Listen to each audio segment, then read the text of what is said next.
Ուրեմն ընդամենը 20 րոպե ընդմիջում է հայտարարվել, այսօր շարունակենք։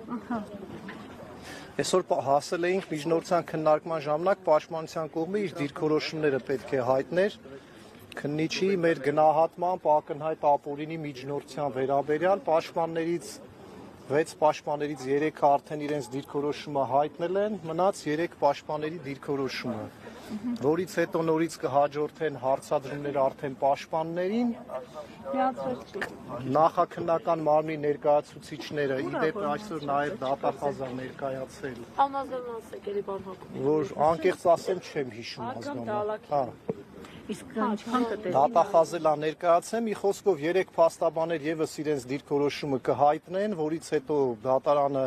եւ վարույթի հանրային մասնակիցները եթե հարցեր կունենան պաշտպաներին կհնչեցնեն, այնուհետեւ դատարանը կհեռանա առանցին սենյակ որոշում կայացնելու։ Իմ գնահատմամբ երևի թե 1 ժամից 2 ժամ դեռևս կտևի process-ը, իսկ որ առանցին սենյակում դատավորը որքան կմնա, դա արդեն չենք կարող։ Պարոն Հակոբյանը խոսել է։ Ոչ։ Պարոն Հակոբյան, մենք այնքան ենք խոսում, իրեն հերթ չենք տալիս։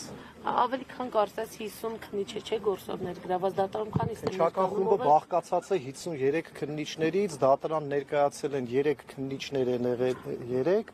այսօր ներկայացել է նաև հսկող դատախազը։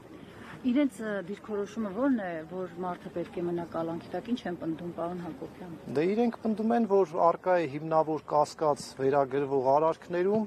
նաև արկա է բոլոր հիմքերը օրենքով նախատեսված, այն է փախուստի դիմելու հավանականությունը, հանցանք կատարելու հավանականությունը եւ ապացման գործընթացին խոչընդոտելու հավանականությունը։ Իհարկե դրանք լրիվ չեմ ուզում ասել անհետ ասեմ ակնհայտ չպատճառաբանված սուբյեկտիվ դատողություններ են, մենք մեր դիրքորոշումը արդեն 10 ժամ երեկանից տեղել, 3 ժամ էլ հիմա է եղել, մենք մեր դիրքորոշումը ներկայացրել ենք։ Հակափաստարկները որոնք են իրենց փաստարկները։ Ես հիմա 10 քանի ժամվա դատականիստը չեմ կարող ներկայացնել։ Մենք հակափաստարկներն են, որ ծայրից ծայր մեղադրանքը, ծայրից ծայր միջնորդությունը չի համապատասխանում իրականությանը, չի համապատասխանում տրամաբանությանը, չունի նաև բանականության որևէ հենք։ Պարոն Հակոբյան, դատավորը ինչ էսպես ակնառու վիճակում է, հա, նաև հաշվի առնելով, որ այստեղից ենթադրում են, որ աջակցության այդ կոչերը վանկարկումները լսելի են։ Դատավորը process-ը նորմալ հունով վարում է, առայժմ դատավորի կողմից դատավարական առումով խախտումներ չենք նկատել, թեև ի սկզբանե բացարկ ենք հայտնել դատավորին, բացարկը չի, հա, սկզբից տարբեր հիմնավորումներ ենք նշել, բացարկը չի ընդունվել, այս պահին չեմ կարող նշել, որ դատավորը օրինակ որևէ կողմին առավելություն է տալիս կամ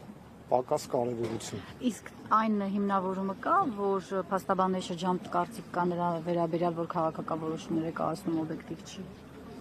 Ես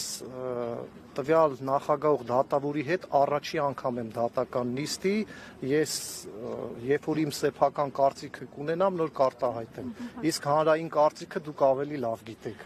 Ես լավ չլսեցի, պարոն Կարապետյանը իր կարծիքը հայտնել է։ Պարոն Կարապետյանը իր տեսակետը ներկայացված մեղադրանքի վերաբերյալ բազմիցս նշել է, որ մեղադրանքը չի ընդունում քաղաքական